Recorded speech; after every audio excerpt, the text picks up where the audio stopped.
Billionaire freezes as his dumb daughter speaks again after the maid finds something no doctor saw. The Sterling mansion was a place of luxury, power, and absolute control, but inside its walls lived a silence money could not fix. It followed every hallway, every meal, every conversation that stopped just a second too late. That silence belonged to Emily Sterling, the 9-year-old daughter of billionaire investor Richard Sterling. Once lively and curious, Emily had stopped speaking 2 years ago after a sudden illness no doctor could fully explain. The world-class specialists called it neurological damage. The reports were polite, clinical, and devastating. Over time, people stopped saying temporary. They replaced it with a colder word, permanent. Richard Sterling refused to accept that word, at least at first. He flew doctors in from New York, Boston, Zurich, even Tokyo. He funded experimental therapies, cutting-edge scans, and private research teams. Each visit ended the same way, with sympathy, paperwork, and silence. Slowly, painfully, hope became something dangerous. And eventually, even Richard learned to live without it. The staff did too. Emily was treated gently, but differently. Conversations happened around her, not with her. Instructions were simplified. Eye contact was avoided. Some whispered when they thought she couldn't understand. Others assumed she couldn't. To them, she was the billionaire's unfortunate daughter, quiet, broken, and distant. Only one person never treated her that way. Her name was Maria Alvarez. The maid. Maria had worked at the Sterling mansion for 6 years. She wasn't loud or noticeable.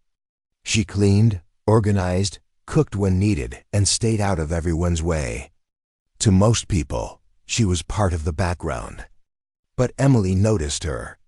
Wherever Maria went, Emily often followed quietly, curiously.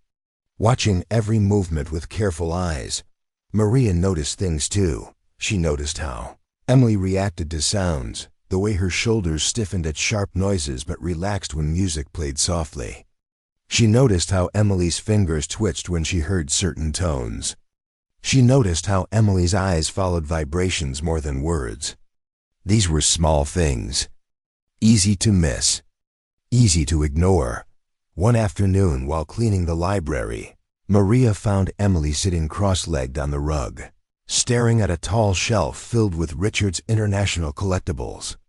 As Maria dusted the shelves, one small object slipped, a worn wooden whistle, carved and old. It fell to the floor with a dull thud. Maria picked it up. She raised it to her lips without thinking and blew gently. Just enough to test it. The sound was soft, high-pitched, almost fragile. Emily froze. Her eyes widened. Her breathing changed. Her head tilted slightly, as if she were listening to something no one else could hear. Maria felt her pulse spike. She blew the whistle again, a little steadier this time. Emily's lips moved. No sound came out, but her mouth formed a word. Maria's heart began to pound. She knelt down slowly, trying not to scare her. "Emily?" she whispered. Emily looked directly at her. Maria blew the whistle one more time. This time, a sound escaped Emily's throat, weak, shaky, but real. Maria stumbled back in shock, knocking over a chair. At that exact moment, Richard Sterling entered the library, irritation still fresh on his face from a tense business call. "What's going on?" he demanded. Maria turned pale, words colliding in her throat. "Sir, Emily," she reacted to the whistle. She tried to. Richard's face hardened instantly. "Don't," he said quietly. "Please." He had heard false hope before. Too many times. Maria shook her head, tears forming. "She spoke," she said. "I swear." Richard exhaled sharply. "Emily can't speak." Before Maria could respond, Emily reached out with trembling fingers and touched the whistle, and then in a whisper so soft it felt impossible, "Ma-Ria." The sound echoed through the room. Richard froze. The whistle slipped from his hand and hit the floor. For the first time in 2 years, Silence wasn't empty anymore. It was full of something terrifying. Hope. But what? Maria would notice next. Something no doctor, no machine, and no billionaire had ever seen would change everything. Richard Sterling stood frozen as if time itself had stopped moving. The word Emily had spoken, Maria kept replaying in his mind, each repetition louder than the last. He had imagined this moment countless times in the past 2 years, always ending in disappointment. Yet now it had happened so suddenly, so quietly, through a maid holding an old wooden whistle. His chest tightened, and for a brief second, the billionaire who never feared anything was afraid to breathe. "Emily," Richard said softly, kneeling in front of her. His voice trembled despite every effort to control it. "Sweetheart, can you say it again?" Emily's eyes darted between her father and Maria. The sudden attention overwhelmed her. She clutched the whistle tightly, her lips trembling, but no words came out. The moment slipped away as quickly as it had arrived. Richard felt the familiar weight of disappointment crash down on him, heavier this time because hope had dared to return. "I'm sorry," he murmured, standing up. "I shouldn't have let myself," but Maria wasn't listening. Her gaze was fixed on Emily's ears, her expression thoughtful, almost troubled. She stepped closer, ignoring the unspoken boundary between employer and staff. "Sir," Maria said carefully, "has anyone ever checked her hearing in detail? Not just tests, but deeply?" Richard frowned. Of course they did. Everything was checked: her brain, her nerves, her ears. "We spared no expense." Maria swallowed. "Not like this," she replied quietly. She explained something no one had ever bothered to ask her about.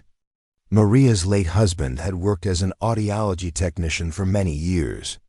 She had spent countless hours helping him clean instruments, observe exams, and assist with children who couldn't speak, not because they were unable to think, but because they couldn't hear sound correctly.